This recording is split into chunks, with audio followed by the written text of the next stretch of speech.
yen crosses weakened mildly in the Asian session today on profit-taking, following a retreat in equities. The Japanese yen is also weighed down mildly by comments from Japanese Economics Minister Amari, who said that excessive weakness in the yen could cause a spike in import prices. And while it benefits exports, it would have harmful effects on people's livelihoods. It now looks like the overstretched yen crosses are losing upside momentum and needs to consolidate the recent sharp rise. Nonetheless, there are strong expectations that the Bank of Japan could expand its easing program next week and double the inflation target to 2%. And there are risks that the central bank could surprise the markets by doing more. The current retreat in yen crosses are generally viewed as consolidative and there is no change in the near-term bullish outlook. While the euro turns sideways against the dollar and retreats against the yen, it remains strong against the Swiss franc. Indeed, euro-Swiss franc jumped further to as high as 1.2384 so far today, and the recent rally is set to extend to the 1.24 level. While there was not much fresh news on the pair, it's believed that markets are starting to unwind the so-called Eurozone breakup trades as the new year has started and peripheral yields have largely stabilized since the ECB's OMT announcement last year. And the solid Spanish bond auction earlier this month has also given investor confidence a strong boost. News from the Eurozone this week was so far positive. S&P raised the outlook on both Luxembourg and Finland to stable, from negative, and affirmed both countries' top rating.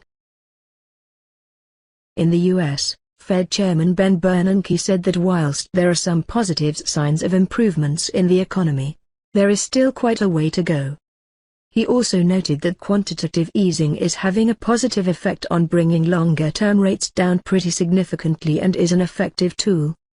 Regarding inflation, he said that he didn't see much evidence of that and expressed his confidence that the Fed has all the tools to undo our monetary policy stimulus before inflation becomes a problem.